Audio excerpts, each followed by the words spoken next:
Tinanong ako ng isang kaibigan, anong ginagawa mo sa tanggapan ng inyong kagawaran? Trabaho lang ba yan? O drama-drama lang? Pagpupulong dito, webinar doon, may silbi ba yan? At ako'y napangiti, napahintot ng isip. Sa gitna ng papeles, memorandum, mga korespondensya, Zoom at biyahe. Trabaho lang nga ba talaga to? O may malalim na dahilan kung ba't kami narito?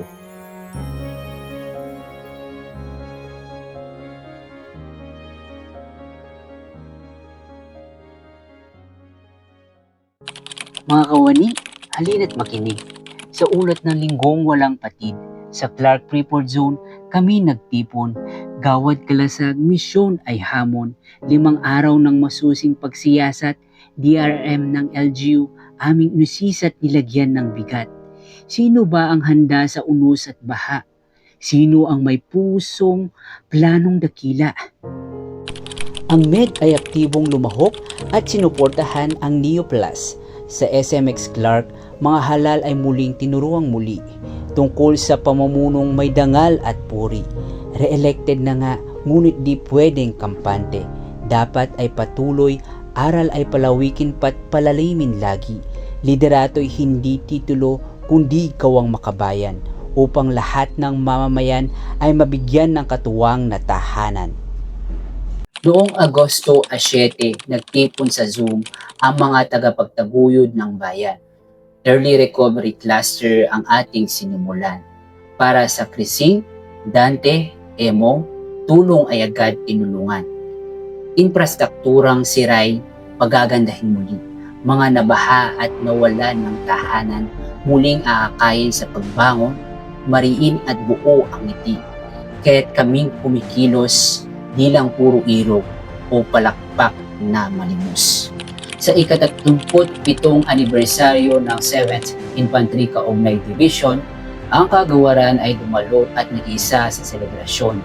Stakeholders Excellence Award ay iginawad sa kagawaran bilang pagkilala sa suporta at kontribusyon ng Commands Mission. Engage sa pagbabago, kabataan ang panalo. Sigaw ng adhikain sa Norsagaray, kabataan ang bida, kabataan ang gabay sa landasin. DOH, PNP, PIDEA at DILG nagbuklod sa isang laban upang ang iligal na droga'y di makapasok sa kinabukasan. Sa puso ng bawat kabataang dumalo, itinanim ang kaalaman, dangal at pangarap na buo. Sapagkat ang ligtas na gitnang Luzon, nagsisimula sa kabataang malaya sa bisyot kahapon.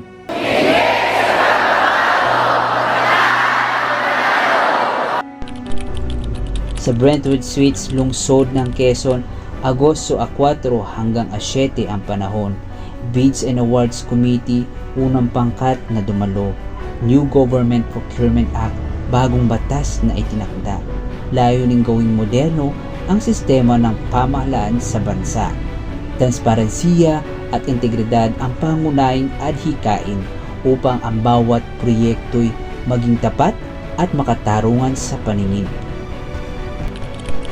Sa Drug-Free Workplace Committee deliberation, hindi hadlang ang distansya para sa dedikasyon. May Kawayan Bulacan ay sumabak sa pagsusuri upang patunayang tanggapan nila'y ligtas at malinis sa bisyo at immoral na gawi. Ang isang gobyernong malaya sa droga ay salamin ng paglilingkod ng tapat sa masa. Sa Fisheries Management Area 6 Board Meeting, pinanday ang planong sa dagat ay magbabantay at magbubuklod. Mula 2025 hanggang 2029, makariskad ang isusulong upang yamang dagat ay manatiling sagana, buhay at walang kasinungalingan. Ang DILG kasama at aktibong nakiisa sapagkat ang tubig at lupa'y parehong yaman ng bayan. At bilang panghuli, noong Agosto 7, isinagawa ang oryentasyon ukol sa Barangay Drug Clearing Program ng PIDEA. Nakilahok ang DILG sa adhikaing gawing malinis at payapa mula barangay hanggang lungsod, sama-sama sa pag-alis ng panganib at pagyakap sa pag-asa ng bukas. Ngayon, babalik ako sa tanong ng kaibigan ko. Trabaho lang ba yan? Webinar lang ba talaga ang ginagawa ninyo? Bakit parang pagod ka, pero hindi ka naman sikat? At ngayon, sasagutin ko siya ng buong puso. Hindi ito trabaho lang. Ito'y panata. Panatang sa bawat LGU ay may gabay at katuwang. Panatang ang bawat leader ay may suporta sa pagbabago. At panatang ang mamamayan ay may pamahalaang tunay na gumagalaw at higit sa lahat na naglilingkod ng buong puso't walang kapalit na galang. Kaya sa susunod na may magtanong kung trabaho lang ba ang aming ginagawa, sasabihin ko, hindi. Ito ang puso ng pamahalaan. Ito ang tunay na serbisyong may kabuluhan.